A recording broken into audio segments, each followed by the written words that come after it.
இந்த பெயரை கேட்டதுமே நம் மனக்கண்ணில் முதலில் வந்து நிற்கும் கம்பீரமான அடையாளம் எதுவென்று கேட்டால் அதுதான் நல்லூர் கந்தசுவாமி ஆலயம். யாழ்ப்பாணத்தின் ஆன்மா என்றும் ஈழத் தமிழர்களின் பண்பாட்டு அடையாளம் என்றும் இந்த ஆலயத்தை பற்றி பெருமையோடு கூறிக்கொண்டே செல்லலாம். இன்று நாம் வெறும் ஒரு வழிபாட்டு தலமாக மட்டுமன்றி பல நூற்றாண்டுகளாக ஒரு சமூகத்தின் நம்பிக்கையாகவும் வரலாற்று அடையாளமாகவும் நிமிர்ந்து நிற்கும் நல்லூர் ஆலயத்தின் சுவாரஸ்யமான பல தகவல்களை தான் காணவிருக்கின்றோம். வரலாற்று பக்கங்களை புரட்டி பார்த்தால் நல்லூர் ஆலயத்திற்கு ஒரு நீண்ட நெடிய பின்னணி இருப்பதை காணவியலும். இன்று நாம் காண்கின்ற இந்த பிரம்மாண்டமான ஆலயம் ஆரம்ப காலத்தில் இங்கு அமைய பெற்றிருக்கவில்லை. கிறிஸ்துவுக்கு பின் 948ஆம் ஆண்டு வாக்கில் கட்டப்பட்ட பழைய நல்லூர் ஆலயம் அந்நியர்களின் படையெடுப்புகளால் பலமுறை சிதைக்கப்பட்டது. அதன் பின்னர் 1734ஆம் ஆண்டு டான் ஜுவான் என்று அழைக்கப்பட்ட ரகுநாத மாப்பான முதலியார் என்பவரால் தான் தற்போது அமைந்திருக்கும் இந்த ஆலயம் மீண்டும் அதே கம்பீரத்தோடு எழுப்பப்பட்டது. பல வரலாற்று துயரங்களை தாண்டி வீறு கொண்டெழுந்த ஒரு வரலாற்று பொக்கிஷமே இந்த ஆலயம். நல்லூர் ஆலயத்திற்குள் நுழைந்ததுமே அங்கு நிலவும் தெய்வீக அமைதியும் பிரம்மாண்டமும் நம்மை மெய்சிலிர்க்க செய்துவிடும். வானலாவிய கோபுரங்கள், தங்க முலாம் பூசப்பட்ட நுண்ணிய வேலைப்பாடுகள், பறந்து விரிந்த பிரகாரங்கள் என ஒவ்வொரு இடமும் தனித்துவமான கலைநயத்தை கொண்டிருக்கும்.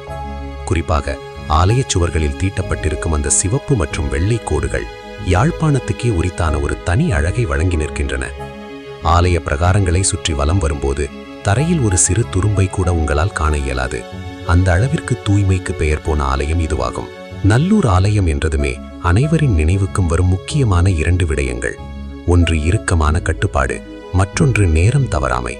உலகில் எத்தனையோ ஆலயங்கள் இருந்தாலும் நல்லூர் ஆலயத்தின் பூஜை நேர துல்லியத்திற்கு ஈடு இணையே இல்லை எனலாம். அதிகாலை 4:30 மணிக்கு முதல் பூஜை ஆரம்பமாகி இரவில் ஆலய நடை சாத்தப்படும் வரை ஒரு நிமிடம் கூட தாமதமாகாமல் கடிகார முள்ளிற்கு நிகராக துல்லியமாக பூஜைகள் நடைபெறும். அதேபோல ஆலயத்தின் புனிதத்தை காப்பதற்காக ஆடவர்கள் மேலாடை அணியாமல் தான் உள்ளே செல்ல வேண்டும் என்ற கட்டுப்பாடும் பல வருடங்களாக இங்கு மிகவும் கடுமையாக கடைபிடிக்கப்பட்டு வருகின்றது. யாழ்ப்பாணத்தில் ஆவணி மாதம் பிறந்துவிட்டால் போதும், ஊரே திருவிழா கோலம் பூண்டுவிடும். நல்லூர் கந்தசுவாமி ஆலயத்தின் வருடாந்திர மகோத்சவம் தொடர்ந்து 25 நாட்கள் மிகச் சிறப்பாக நடைபெறும். குறிப்பாக தேர் திருவிழா அன்று உலகின் எந்த மூலையில் இருந்தாலும் யாழ்ப்பாண மக்கள் நல்லூரில் ஒன்று திரண்டு விடுவார்கள். பக்தர்களின் அரோகரா கோஷம் விண்ணை பிளக்க பல்லாயிரக்கணக்கான மக்கள் வெள்ளத்தில் முருகப்பெருமான் தேரில் வரும் காட்சியை காண்பது வார்த்தைகளால் விவரிக்க இயலாத ஒரு சிலிர்ப்பான அனுபவமாகும்.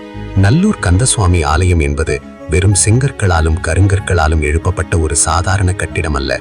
அது உலகெங்கும் வாழும் ஈழத் தமிழர்களின் உயிர் நாடியாகும். எத்தனையோ போர்கள், இடப்பெயர்வுகள் மற்றும் சொல்லொன்னா துயரங்களை யாழ்ப்பாண மக்கள் சந்தித்திருந்தாலும் அவர்களுக்கு ஒரு மாபெரும் ஆறுதலாகவும் நம்பிக்கையின் ஒளிவிளக்காகவும் இன்றைக்கும் கம்பீரமாக நிமிர்ந்து நிற்கின்றது நல்லூர் கந்தன் ஆலயம்.